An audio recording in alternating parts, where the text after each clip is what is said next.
I'm Harvey Wendell, I'm John Richards. and this is Backyard Dollars. John, I gotta say, dude, my heart was broken for a little bit when I found out that you left my favorite restaurant. you you were managing one of my favorite restaurants, man, and my dad had been taking us there, me and my sister, aka your wife. Mm. He's been taking us there since we were yay high. And then I'm like, oh, you're over the restaurant, and then next thing I know, you decide to delve into entrepreneurship, Right. hotshot trucking. So walk me through what prompted you to leave, and and what is hotshot trucking? Well, what prompted me to leave? Well, as you know, I was there for many years, so definitely wasn't an easy decision to make. I think that what initially happened was 2020, so the pandemic. Mhm. We had to close down for about a month and a half or so. So during that time, thank God I was, still being paid. They still took care of their managers during that time. Joy, my wife, she was able to work from home, but that just left me with nothing but time on my hands. Wow. So I had time to play video games with my friends and dive into social media just like the rest of the world. Um, so actually what started was I just came across a few videos of hotshot trucking and, for some reason it really interests me. And I just started scrolling and watching and just, diving into it. So it, it's where this journey started for me. So, um, but it got to a point where I just watched it so much and kept on looking at the videos, and I sat down and I prayed. I said, Lord, for some reason I'm really interested in this. For some reason I'm just drawn to these videos. At this point, every time I open up this app, all I see is trucking videos. Oh, really? Yeah. So I said, God, if this is something that you want me to do, if this is where you want to take me, just open up a path. And then once I did that, I went, talked to Joy, and I said, babe, this is something I think that I might want to do. I'm really interested in it. And, it's funny because most wives, I would think in that situation when their husband is talking about a career change and, you know, 14 years into that restaurant I was working, and now I'm talking about maybe switching it up. So, Yeah, but not just 14 years though. We're talking like you're very well, oh yeah, 401k and stock yeah, options. You had stock options and benefits on top of that. right. So there's a sense of, especially for a wife, there's a sense of like security there, Oh yeah, definitely. guaranteed income Yeah, and benefits, and everybody's protected. And I mean, it's the restaurant business, so you're going to be busy all the time. right. And you decide to just leave all of that, delve into entrepreneurship, into something you know nothing. Is your background in hotshot trucking, or you know No, nothing about it? no, no, no, no, no. I'll tell you this, it wasn't a quick process, not at all. Okay. Because when I started out, when I started researching all of this, it was the course of months of me just researching and studying, learning laws, rules, regulations, compliance, just learning everything I can, not just about hotshot trucking, but the whole industry completely.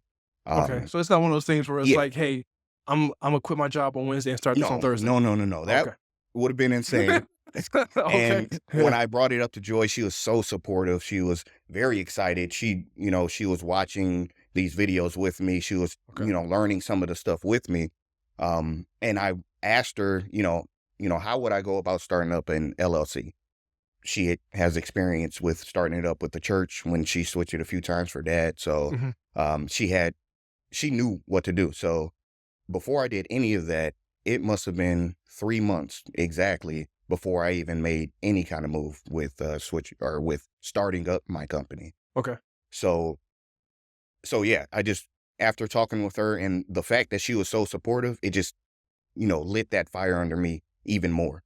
So during the shutdown, I was at home, had nothing but time on my hands. I dove into that research, but things really changed when I came back to work. How so? So for restaurants in particular, it was very difficult to move past COVID. Okay. employees didn't want to work because they were used to getting either, their money from the government.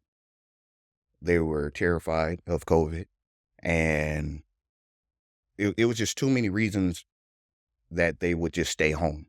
Instead of Or coming to work with yeah, because yeah. everything is starting to open back up again. So they would just keep receiving their benefits and say they don't have a job, or, they're, afraid of catching COVID, some of the older employees or whatever. But it just made it hard to get things going again.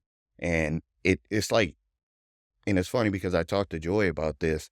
It's like after the shutdown and when everything's starting to open up back again, it's like something happened in the world where this new era of younger employees, that generation, anything you say or do set them off, and they just wouldn't show up to work again. Mm-hmm. Show up late. If I said something, next thing you know, they don't come back to work. It was too easy to leave one job and go find another job because everybody was hiring at that time. Correct. So they didn't care, if they were late or, if they were reprimanded in any kind of way, if there was something at all that they didn't like, it was easy just to quit and move on to another job. So pretty much the stars were aligning for you, so to Yeah. speak. That Yeah. everything was lining up, saying, "Let's go ahead and Yeah. venture out." Yeah. So, the restaurant, the owners, my colleagues, to this day, I still love them and I do respect them. And it wasn't really because of that pushed me to leave. It was more so the environment was really changing, and it turned into a stressful environment. And that year, 2020, when my mother passed away in November, Mhm. it was something else that kind of hit home with me. Not because she did pass away, but it was the fact that I had to explain myself in order to get the time that I needed off of work. Mhm. And when I Okay. did get that time off of work, in the back of my head, even though I'm mourning, even though I'm thinking about funeral arrangements, in the back of my head, I'm thinking, am I putting a burden on my colleagues? Because one of my colleagues, he had time that he requested off. So the other manager there, she had to work with no off days that entire week because I was gone. So it was just in the back of my head thinking, am I letting them down even though I'm going through this? And I hated that feeling thinking about work, even though my mother passed away. And now I'm thinking, when are they expecting me to come back? How much time am I really allotted to mourn? Yeah, to grieve. Yeah. You lost your mom. So that was just, it really just stuck in the back of my head. So at that point, I already started up the business and I was working just part-time doing hotshot trucking. And it was really more so to get my foot in the water and test it out. I'd work full-time with the restaurant, and on my off days, I'd book a couple loads, and really I just made sure that I had enough money. I made enough money for the business to sustain itself because I didn't want to use money from the restaurant to support the business. So the business had to pay for insurance, had to pay for fuel, which is the biggest expense. Any kind of repairs or any of that, anything business-wise, I wanted the business to take care of itself, and anything that I made from the restaurant that had nothing to do with what I was doing with my company. Now that's an interesting dynamic Mhm. because a lot of people, they use the money from work to fund their idea, the business, to get it started, to file the LLC and incorporation, everything. But you decided not to do that. No, well, initially I did. Okay. So when it came to purchasing a trailer, my wife and Did you I, already own a truck at the time? yeah, You already so had a pickup truck? Okay. I had a pickup truck. It wasn't the exact kind of truck that I needed to do hot shot, but it was just enough for me to get things going. Okay. And my plan was already to, work hard, make enough, buy another truck. So that's what my plan was. But in the beginning, my wife and I, we had the money to buy a trailer. I found a trailer. I said, I want to get this. And I called the dealership, let them know I was coming in. I talked to Joy about it. she green lighted it. I was already go for it. And I was sitting there thinking this, and it's funny because I was sitting there thinking, I'm going to pick up this trailer on Saturday and I have nowhere to store it. So, and this is when we were in the condo. So, In Oak Park? in West Bloomfield. West Bloomfield? Oh, yeah. Okay. So there's nowhere that I can put a trailer over there, and they would have given me a ticket. So 'Cause that trailer would have taken up the entire block. Yeah. Because you can't pass with. Yeah, it would have been impossible. So I'm thinking, I said, I'm gonna go pick up this trailer on Saturday. I have absolutely nowhere to put it. And something in me, had to be the Holy Spirit, told me, call your brother. So I called my brother and I said, hey, guess what? I'm starting, because he already knew that I was planning on doing this, and he was supportive too. Okay. I said, hey, guess what? I'm about to buy this trailer. It's gonna be good. I said, the only problem is I don't even know where I'm gonna store it. I'm looking around at these trailer yards and see, if there's any storage places I can put it. And he just let me go on and talk. And I must have went on for like 5 minutes about what I could maybe do. And after I got done talking, he said, you can put it in my driveway. I said, really? He said, yeah. He said, when you go get it, come by and let's see if it'll fit, because he lives in Detroit. So the driveways aren't really wide where he lives. Okay. And where his house is, but it's incredibly long. So I went, got the trailer. Joyce was with me. I went straight to my brother's house just to see if I can back it up. At that time, I've never backed up a trailer, so that was a learning Wait, experience hold too. on. Hold on, dude. Hold on. So you go buy a trailer, no place to put it. You get the trailer all hooked up, and you don't even know how to drive it? Yeah. But Because reversing a trailer is unique in and of itself. 100%. But I guarantee you, before I got that trailer, I must have had at least 150 hours of YouTube University training. YouTube University. This guy right here. YouTube University. So in my head, I understood it 100%.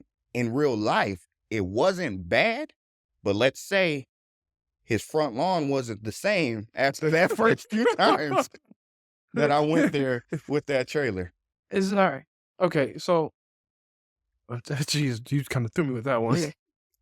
So who hooked it up? The dealership hooked it up for you? You initially bought it? Okay. Yeah, so the dealership, they hooked it up, got me everything they needed, You good to go? gave me a spare tire, all of that. So All right. So here it is. Now you're all set.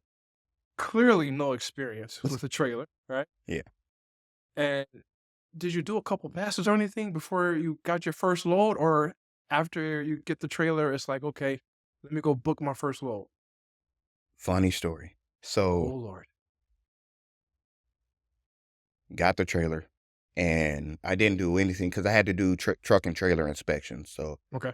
in the commercial industry, you have to have a truck inspection, you have to have a trailer inspection before you do anything. So I had the trailer sitting for about a week and a half before I even thought about taking my first load. And I was actually going to use a dispatching company to find and book loads for me. That was my initial plan. And after the inspections for my truck and trailer, I was already nervous as all get out, but I was ready to do my first load.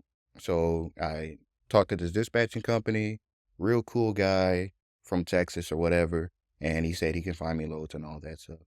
But it was a Wednesday when I told him I want to find me a load to pick up on Thursday or Friday that will at least have me back home by the following Wednesday. So within a 7-day period. And Thursday comes along, I get no call from him.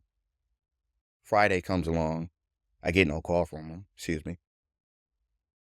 But I call him on Friday. Hey, what's going on? I'm ready for these loads, even if it's a small one. I just want to do something just to have a learning experience. And his excuse was, I can't, there's not anything really out there right now. I don't see anything, that'll be good. That'll have you back by Wednesday. And I say, even if it's a short run, I just want to give it a shot just to get some experience, to get the wheels rolling, and I can, see what the process is. And he just said, all right, I'll give you a call in a couple hours if I find something. And at that point, I just decided I'm not going to deal with this guy because there's enough videos online that'll cast doubt in your mind about, is this a good idea? Are there loads available? Right. Are you going to make money? And I'm already having those, thoughts in my head. What if I'm not successful? What if I don't find loads? But by this time, you're already in the hole. How Yeah. much? You're already in the hole with the So trailer and your the startup costs. trailer and supplies and everything, maybe 16 or 17,000 Okay, so all together with my supplies and the trailer and everything. so you're in the hole about 20 grand. Yeah. Okay. Well, you're married to it now at this point because you got to get your money back. Yeah. I mean, in the worst case scenario, I would have been able to sell everything online, sell the trailer and all that. If it turned out it didn't work out, I wouldn't have got everything back, but I would have gotten something back. But it was too early on for me to think about quitting because I haven't even given it a shot. And then this guy's telling me there's no loads out there. So I already had access to a load board. Load boards are where, truckers will find their loads, paying loads that are posted by brokers and, their customers. So I already had access to the load board. And I'm looking at this thing and I'm saying, I could do this load. I could do that load. I could do this load. And I'm sitting there thinking, why isn't he trying to get these loads for me? And I'm talking to Joy about it. And then it just clicked in my mind. It's because he wants to find a really high paying load so he can get paid more, because it would have been a percentage if he booked me the load. Oh, and okay. So everything. he takes a So cut. yeah, so he took his percentage was 10%. And initially I was fine with that because I don't know what I'm doing. I don't know how to book a load. I know how to do it, but it's doing it for the first time. It's a different story. So I just said, forget this guy. I'm going to try to do this on my own. And it's Friday and I'm looking on the load board and it's just a phone call. I find the load that I want to do and it's a not a huge load. It was a snowplow bucket. That's what it was. That was my very first load. And I said, forget this guy. I'm looking at the load board. I'm shaking, even though it's just, I'm not in front of the broker, but I know what to say, but I'm just nervous. It's the first time. So I'll give the broker a call and he was a real cool guy. He was very patient with me. I told him, this is one of my first few loads. I didn't want to tell him this is my very first load, but I said, you got to work with me. What do I got to do? So he walked me through the whole process. Okay, cool. And I was able to book the load. And that was my first load. And I went to the place, went to the shipper's office, told them what I was there for. It took me way longer to secure that load than it would ever take me right now. Really? Right now, it would take me about 5 or 10 minutes to secure that load. Back then, it took maybe 45 minutes to an hour to secure that load, just because I didn't have my straps ready. I didn't have them, opened up and already set up. I had to cut because they were still fresh in the packet. So I didn't take anything out. So it took longer, but that was my first load. Okay. And I did all of that part-time just to get the experience. And as Dad's health started to decline even more, I saw the pressure and I saw the toll that it was taking on Joy, because she was doing a lot. And I'm working full-time at the restaurant and I'm doing part-time with the trucking. And I'm thinking to myself, something has to change, because I need to be in a position where I can support her and be there for her and Dad. Mm-hmm. Because Joy, she was calling off of work a lot.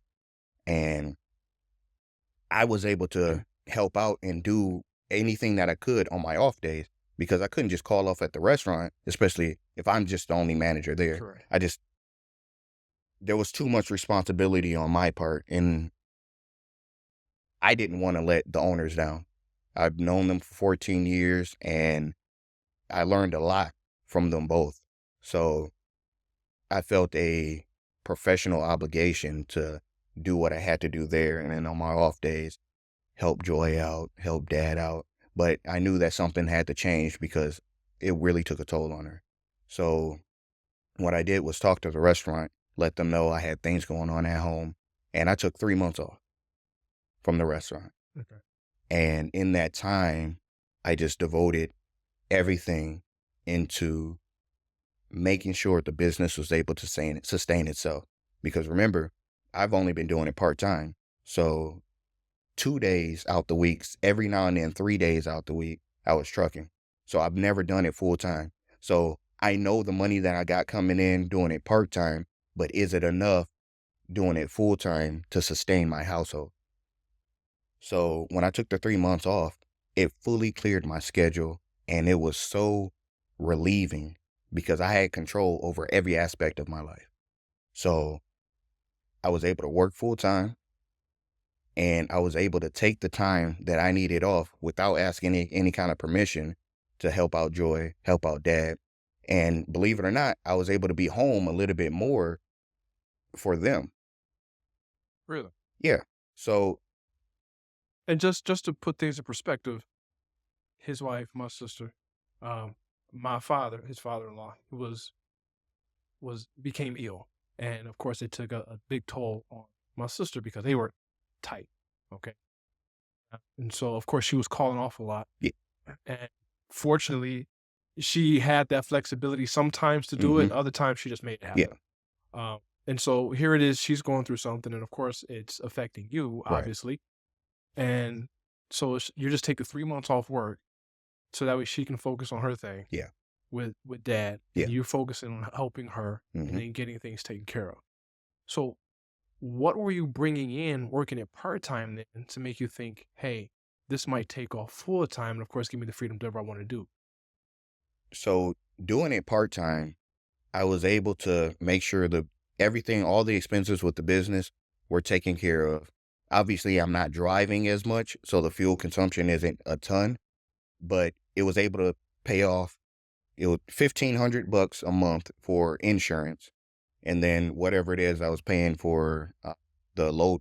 There's load board subscriptions, there's the fuel cost. So I was able to take care of all of that, and then I still had money after all of that. There was actual profit after that I was able to set aside and save for the business. So moving over to it full time, Joy and I were really able to tag team things because if Dad had an appointment on a Friday, and then at that appointment they told her that he needs to come back on Monday, but Joy already called off for Friday, I was able to say, I'll take it. I'll do that one. I was able to Oh, control that. okay. Yeah, yeah. And but obviously, if you don't want to work, you just don't get on the board that Yeah. day. I take it. Okay. Yeah. So with that type of freedom, what what was the aha moment to say, you know what, bye bye restaurant. I'm doing this on my own now. What was that moment like? So the aha moment of saying goodbye to the restaurant, Hmm. that came a year later. Okay. So in 2020, September 2020, all the way up until February 2021, that's when I was doing it part-time, just a couple days out the week. And then from February, 3 months full-time.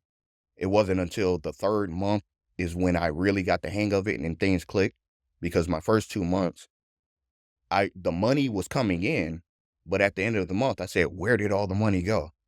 And it was all load management. So that was me driving 4 or 5 hours to pick up a load, drop it off 4 hours away, and now I'm driving 5 hours home empty. So Oh, okay. that that just it's a it was a learning experience.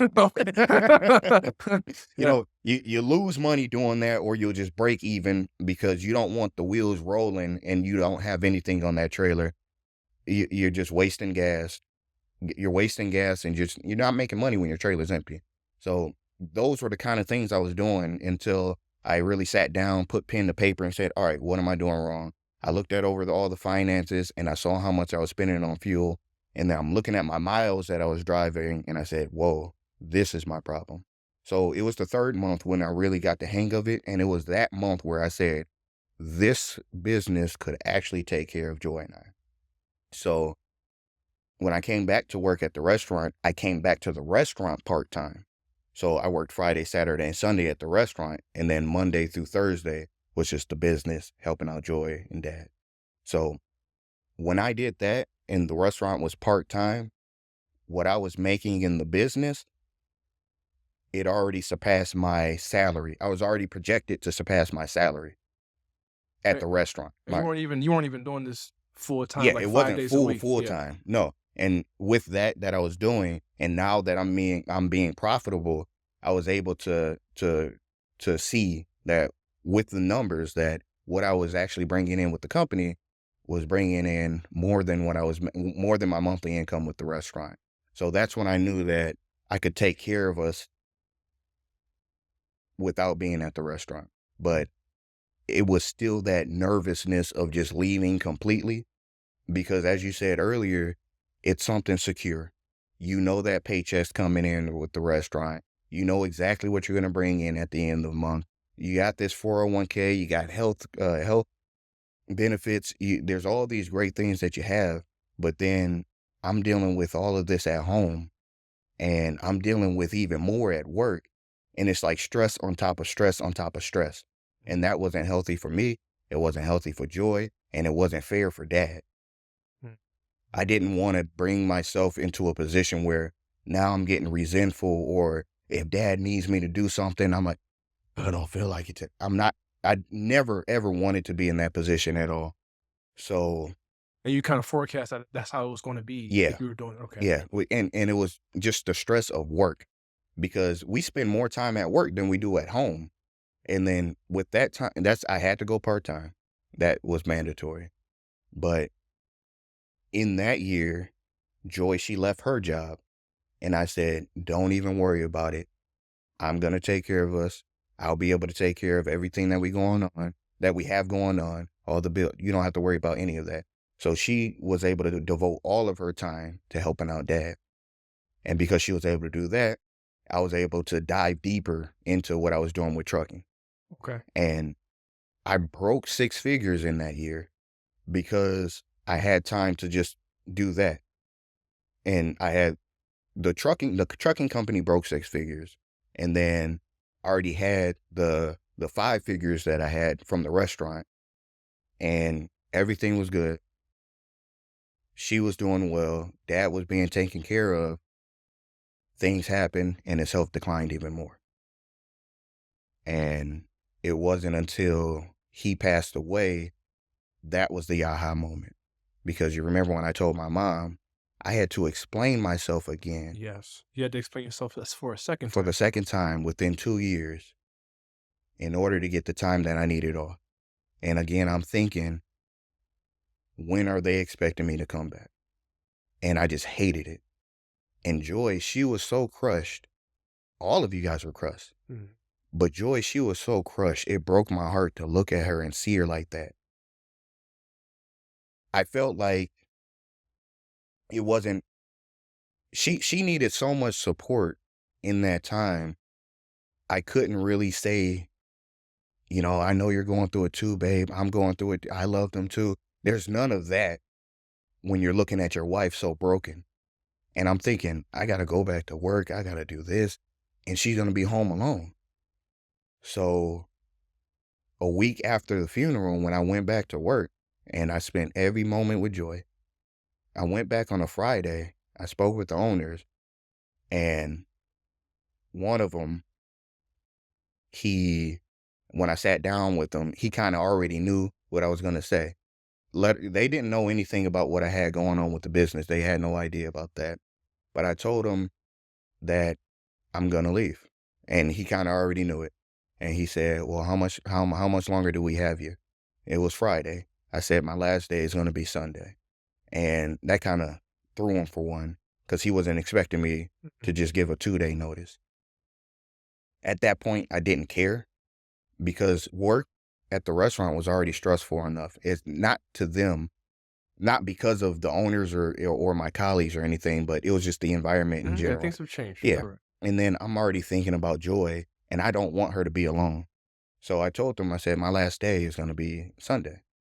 So my last day was Sunday. Everybody was fine. They threw me a going away party. They were just very nice, they missed me. So Monday came along, I spent that time with Joy, but really for a year, we hit the road together because she still wasn't working and I'm just doing the business. So she was able to hop on board and we just hit the road together, just driving around the country.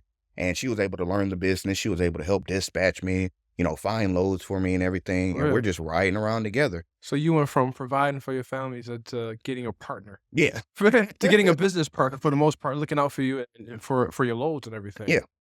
Um, so you said around the country, so you were going over the road Yeah.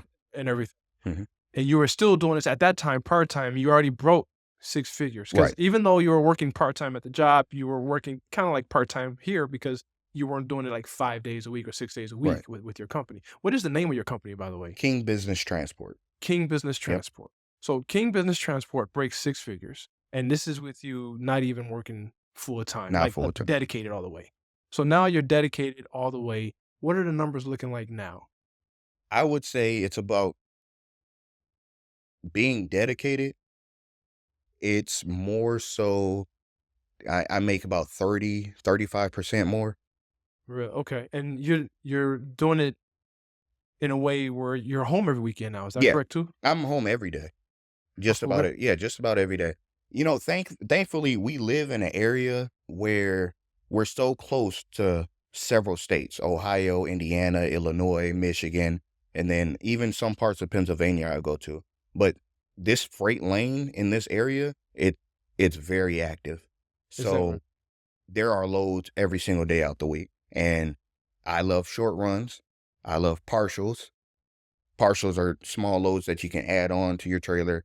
I love all of those. So I'm able to book one load going in one direction, and I'll find another load going in the same direction. I'm able to put 2, 3, 4 partials on the trailer, pick up. I can do all my pickups in one day, drop them off in one day, find a load that's coming back towards home, go home for the night, drop it off in the morning. It's like a real back and forth thing that I got worked out. And then your wife, Joy, is Yeah. dispatching you at the same time. So Yeah. you're getting a cut on top of the dispatch. Yeah.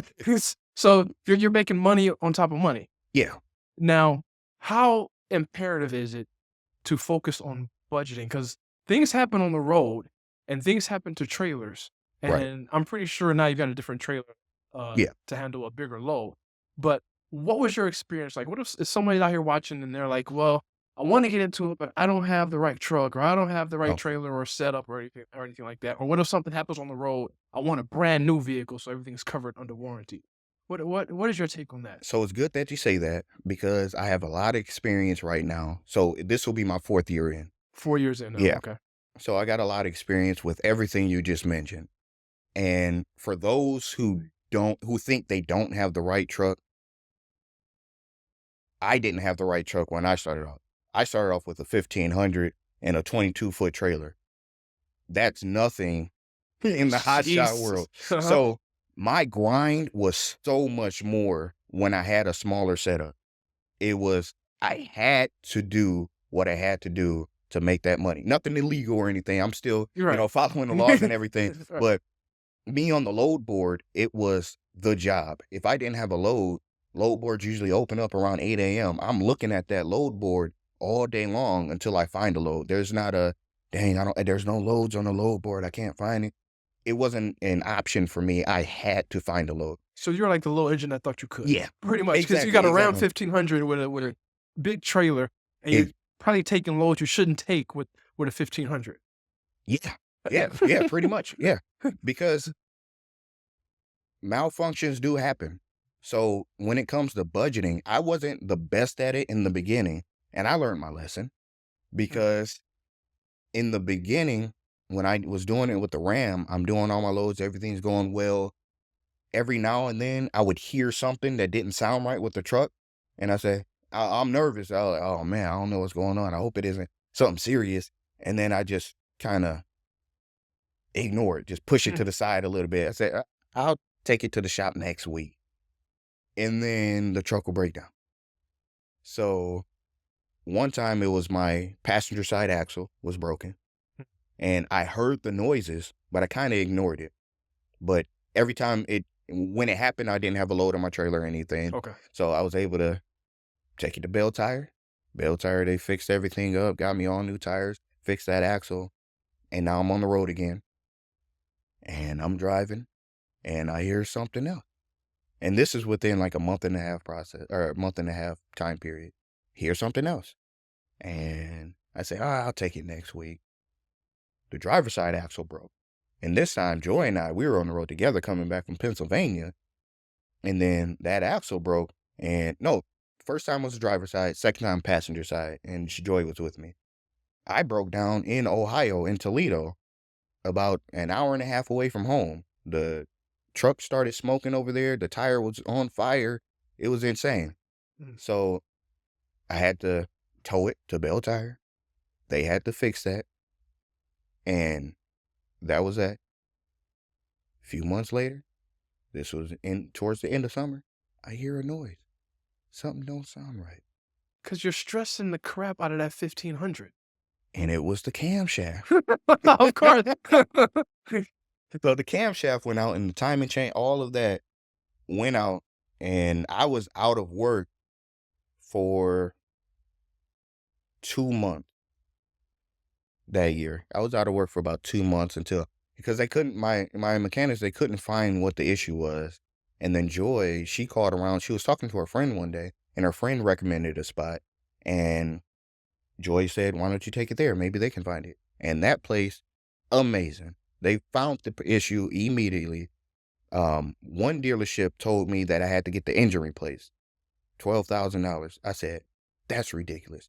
I'm already hurt because I already put in money in the earlier this year, and now I got to dish out more money. That's ridiculous. So Joy found the place, and I took it there, and they were able to diagnose the issue. And instead of $12,000, it was $3,500 to get it fixed. No, that's huge. Yeah. So that cuts into obviously your profits, Yeah. and that cuts into your bottom line. Absolutely.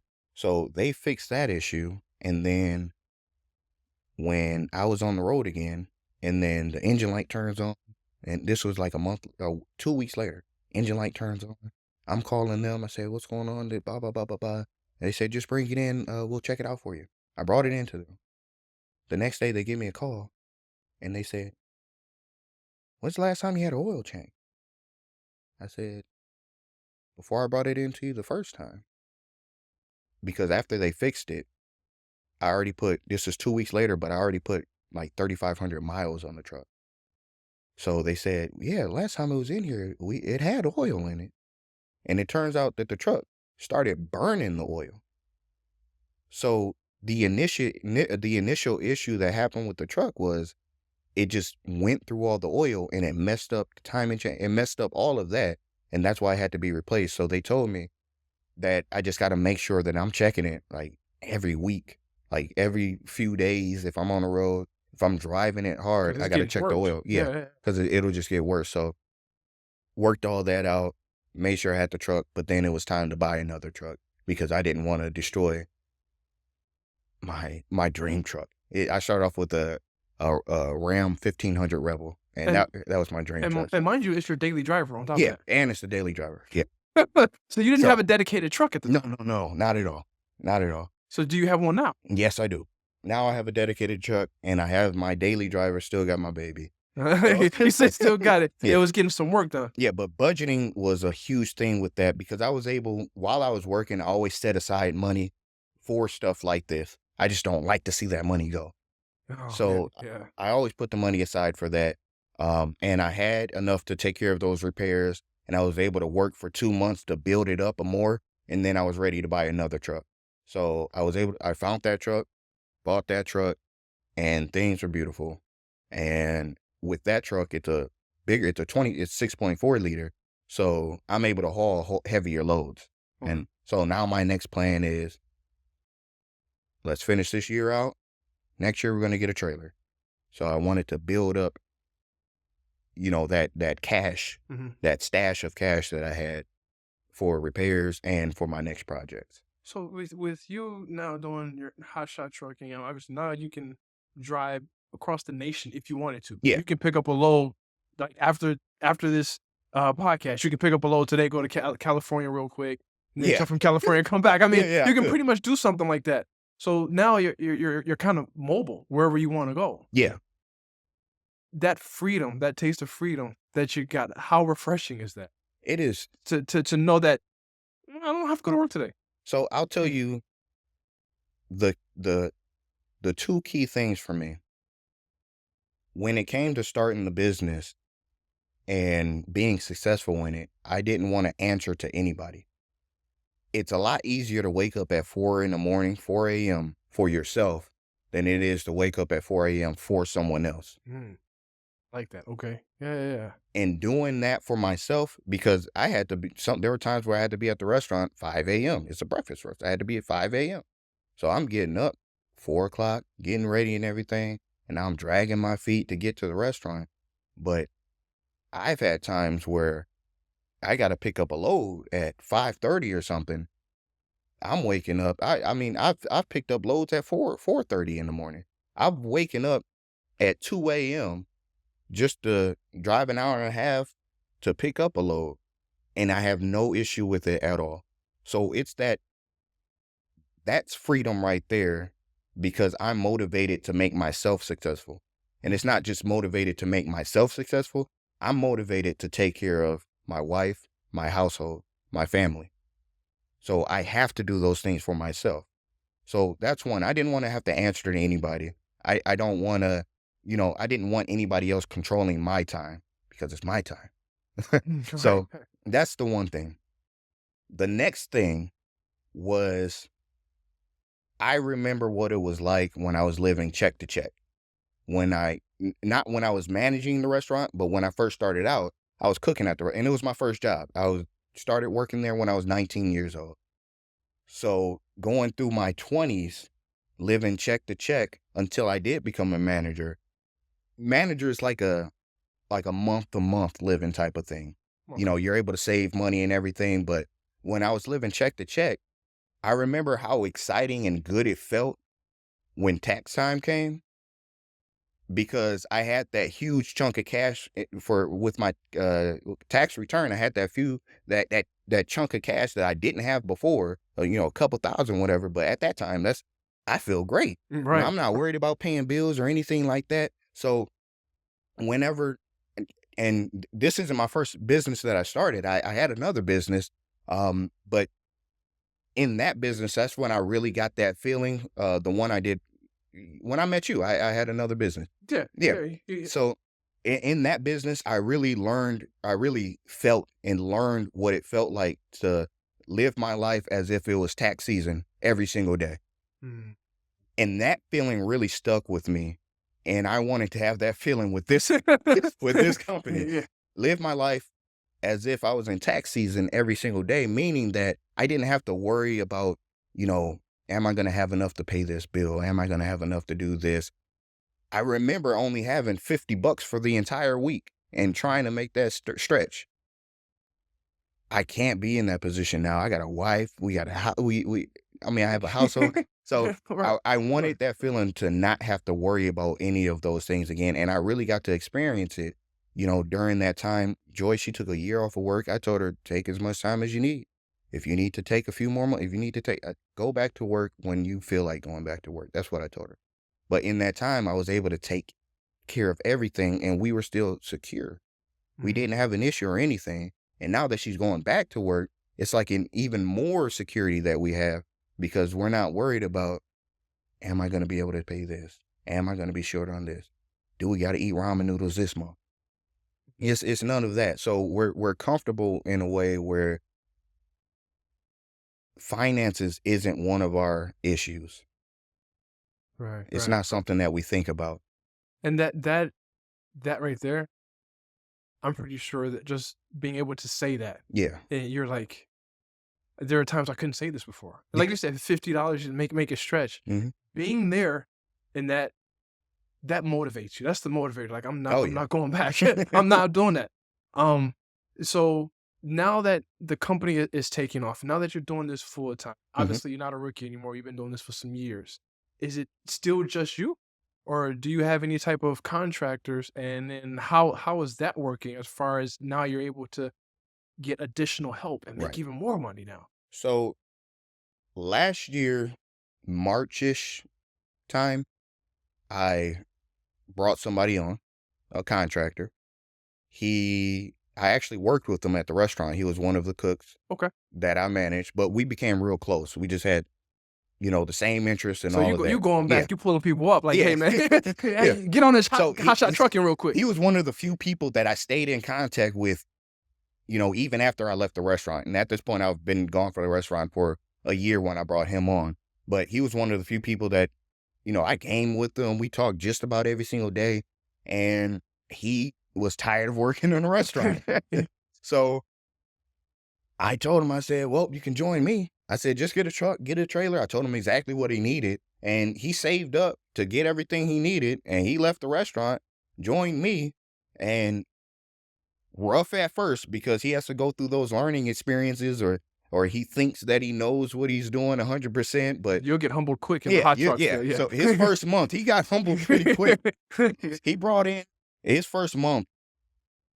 I didn't make it my first month, but he had an advantage, which was me.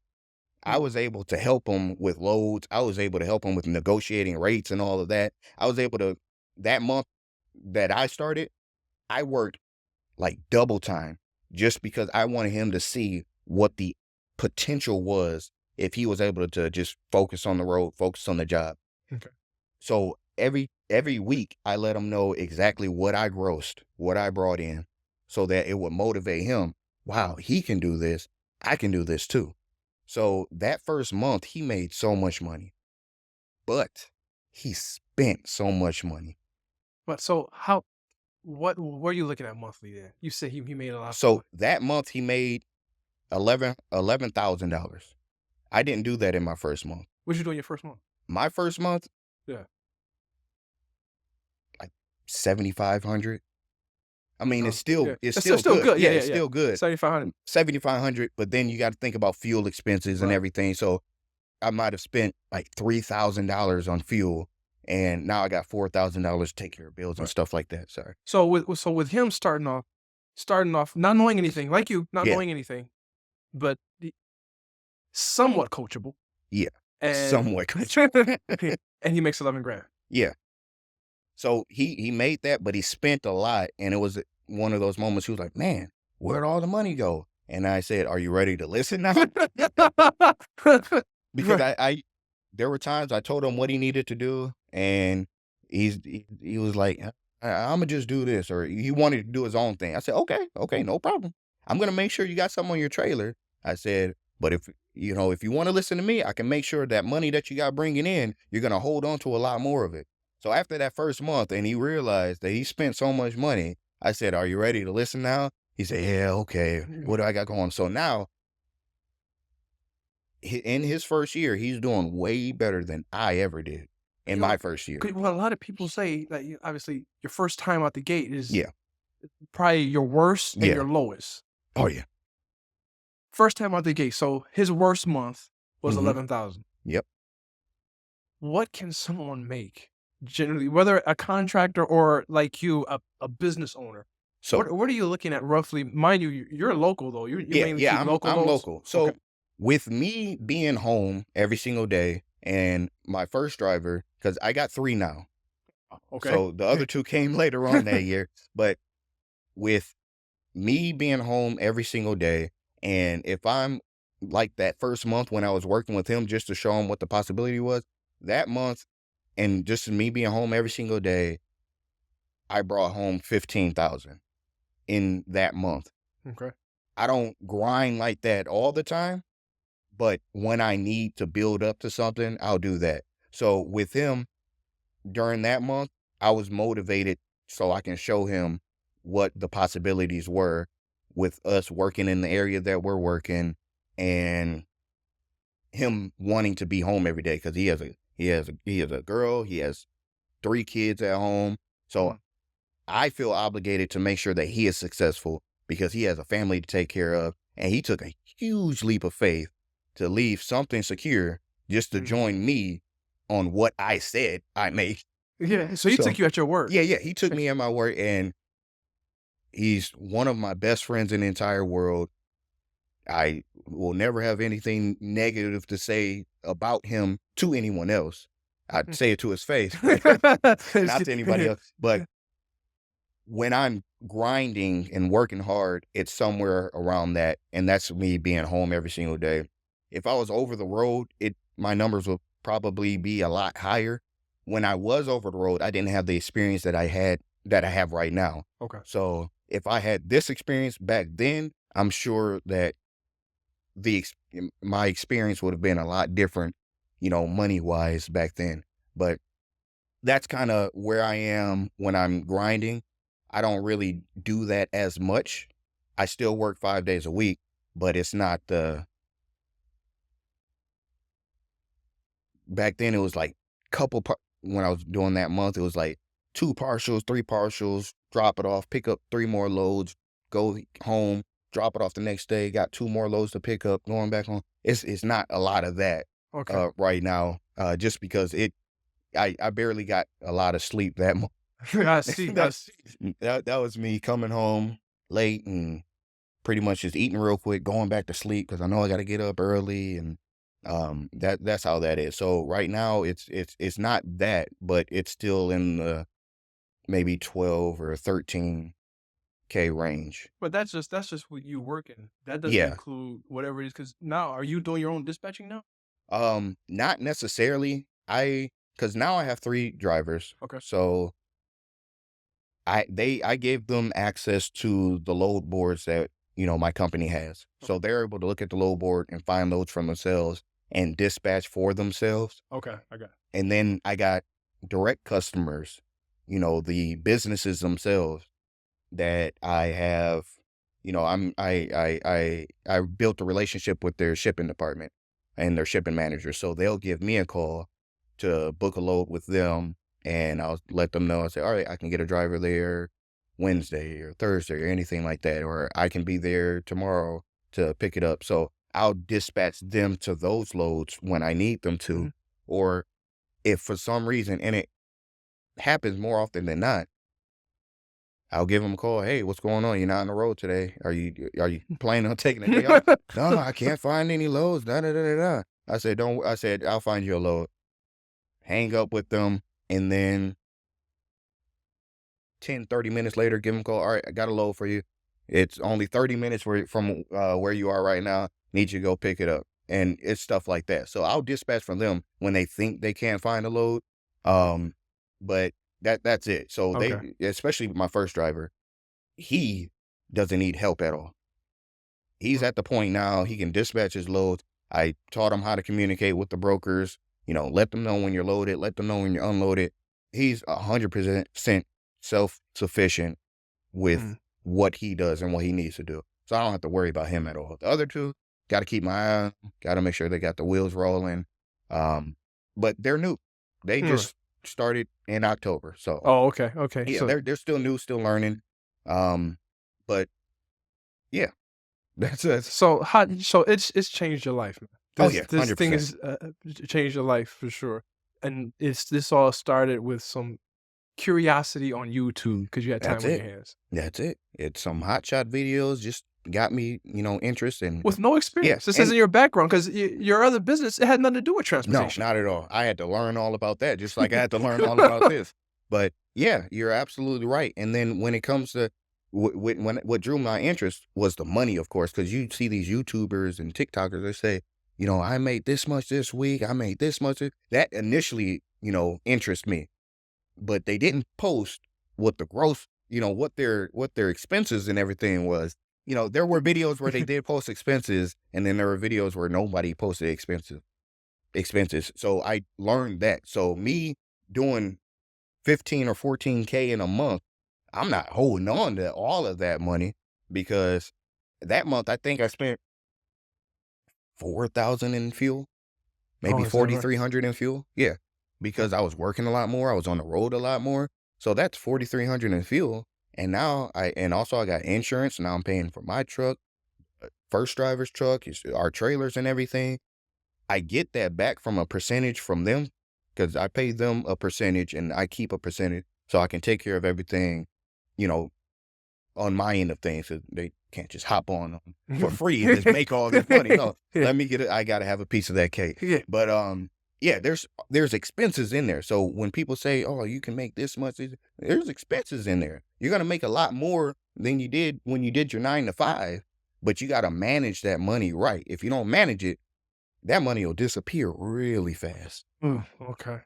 So what in closing, what would you like to say? Because I ask people sometimes, what would you say to your younger self, or what would you say to someone watching that's interested in hotshot trucking and just they don't want to take that step, maybe because they're comfortable where they are, Right. or because of the change, or like you said, because of that sense of security. I Yeah. know what I'm going to make every day. I know that I'm covered in case I get hurt or something Mhm. at work, and you want me to, and they're thinking about taking that step out, but they just what would you say that would be like that extra that you wish you had heard or saw for yourself to say, Mhm. "Let me go for So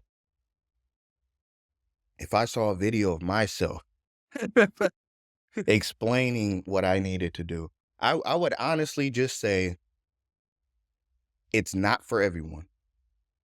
Not every it looks like it may be an easy thing to do, but there's a lot of work that goes behind it. So it's not for everyone. I would say and stress to anyone who is interested in it, do your research. Mm, If it's box trucking, if it's hot shotting, if you're thinking about semis, flatbeds, do your research first. Look at the area that you live in. Look at the shipping lanes. Make sure that the area that you are going to be working in, make sure it's going to be a profitable area because breakdowns do happen. And when that time happens, are you going to put yourself in debt trying to get it fixed? mm, Or are you going to be able to take care of it with the money that you do bring in for whatever company you have? Um, so I would say do your research so you can know the ins and out of the industry. And if it's something that you're truly, truly interested in, take it slow. Don't just quit everything and jump into it because it was maybe before I left the restaurant completely, I think it was maybe 2 years mm. where Really? yeah, Still dabbling? yeah, Okay. I had my foot in both doors when I was doing it. I didn't leave fast because I wasn't sure, but you don't want to leave something secure if you don't know that what you're going to be doing instead of that is going to take care of everything that you need it to take care of. Mm, So build that part up, build your side gig up until you're able to surpass what your main gig is. Then you can make that transition. Do your research. Make sure that your business is able to grow. Then you can leave the job, the 9 to 5 or the secure thing. You got to make sure you look over all your numbers. Make sure because now health insurance you got to take care of on your own. Your 401k, you got to take care of it. All that stuff that you did have, you don't have anymore. Now you got to take care of it on your own. So you got to make sure you look over all your numbers. Make sure that you know what you need to bring in to break even. Know what you need to bring in to save, and then make sure you know what you need to bring in so you can set aside everything that you need to set aside for anything else that can happen to you. mm. That's actually very smart, Yeah. and that's something that we definitely want to keep in mind is you want to make sure your side gig is giving you enough comfortability to make you feel as though you can leave your job Yeah. because you got people depending on you. Yeah. And the last thing you want to do is, even though you have a dream, even though you feel as though it's your calling, you don't want to hurt your people at home Right. because you're just going to make them jaded and you and upset because they're used to a certain lifestyle. You want to maintain that lifestyle. Mhm. And it sounds like you're able to maintain that lifestyle and then some Yeah. with the freedom that you have. So, I don't want to no, get go ahead, too man. far No, over the go ahead, time, go ahead. but one of the main things about this lifestyle is don't try to live above your means because the money will come in so fast. It Yeah. will, at the end of the month before your expenses are paid, you are looking at it and you're like, wow, this is amazing. This is great. And then you got to pay your bills. We had to send it in. It's still going to look great, but it's not going to look as great as it did before you paid all your bills. But one thing that I learned from the owner of the restaurant, and him and his family, it was him and his sister, they own the restaurants. And one thing that I did learn from him, he kind of mentored me about finances. I had no financial training in school, but he took it upon himself to kind of mentor me when it came to finances, stocks, and someone in his position, how they carry themselves. But if you walked across him, if you went by him in a Walmart, you would never know that he was wealthy. And yeah, I respect him for that because he didn't flaunt. None of them did. They didn't flaunt their money or anything like that. And it was so respectable. And the things that he taught me, he doesn't even realize it because he's not a faith man. But a lot of things that he tried to instill in me are Bible based principles. Like Is that right? you'll go to Proverbs and you'll see, eh, you know, you'll see scriptures about greed and a poor man. You'll see these scriptures, and these are kind of things that he's instilling into me, not even knowing that I see this in the Word.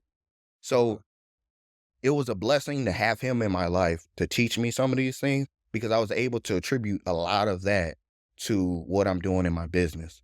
So I'm never gonna be the kind of guy where we need this huge mansion and Joy, she would love something like that. Yes, she would. Yeah, But I'm definitely fine. would. I'm fine with a ranch style home, at least a big yard, and place to park my trailers and stuff. So And of course, a pickup truck. and a pickup truck, a pickup truck or two. So Yeah. I'll just do that, but I'll never. And I learned it from him. You don't want to flaunt your money and spend it on things that you don't need because I just had to replace the engine a few months ago and a transmission, engine and transmission a few months ago. But Joy and I were in a position where I was able to take care of all of that, and we were still able to pay our bills. We got sick in the beginning of the year. I wasn't able to work. So pretty much the last 3 months last year, I wasn't able to work. It was a lot of back and forth from the shop. My truck was in the shop, but I wasn't able to work. But we had money set aside for instances like that. And I was able to take care of all the bills, able to start off the new year, make sure everything with the company was paid for, everything was taken care of. And it's because I'm not spending it on things that we don't need. There's things that are nice to have, things that we may want, but things that Joy wants, if she wants it, she'll get it. If there's something that I really, really want, I always talk myself out of it, but then eventually I'll just get it for myself. But I'm not a big spender. I don't do any of that. I like seeing the number go up. Yeah, I know you like looking at the bank account. You like to see things get fat. You like to see it rise. Yeah. And then, And the thing is too that there are a lot of repairs that yeah, can take people out, and they're down and out there, for a good couple months, maybe even a year. And the yeah, household is set back. there's quite a few brokers that I'm really close with. They'll give me a call for loads and everything, but a lot of them started out, excuse me, sorry. A lot of them started out doing hot shot or with a flatbed, but what took them out when I'd ask them, I say, so what made you go to brokering? And they would say the breakdowns really took a toll on them. So a lot of people will start up or they've been working for years, but their expenses at home are so much higher than what they should be probably. So when those breakdowns happen, they don't have enough to take care of what they need to take care of. Some guys go in debt for it. I don't recommend it, but if you got to do it, and if this is the only thing that you got, take a loan out, use that credit card, but make sure that you pay that back immediately. I used up one credit card with the black truck all the way, but I made sure within 6 months that thing was gone. I mean, I just paid that off. So a lot of these guys, they'll be put out of business because of repairs. Mhm. And it's really key to be smart about what you're doing with your money. Make sure that the business has what it needs to sustain itself. I pay myself once a month, and I take from the business exactly what I need to pay just the bills. I'll take a portion of it and put it into savings, but I take exactly what I need to pay the bills, no more than that, and then I take a small portion and put it into savings, no more of that. The business has its own savings, so it'll take care of itself, but I don't take much from the business at all, just to make sure that not even make sure because I don't like spending money. So it's just clear that I don't need to Moment, take it. that money, that money. I like that money shit. Well, look, man, I'm grateful that you came by. Thank you. Appreciate you. And enlightening me, because I was definitely doing my research too before I had you over here to show what this hot shot trucking was about. But man, thank you for that. Thank you for coming by, and hopefully this was something informative to someone that's on the fence about hot shot trucking and everything. But you met my brother-in-law and my guest, John Richards. I I'm Harvey appreciate you for Wendell. having me. Not a problem. This is Backyard Dollars. We out.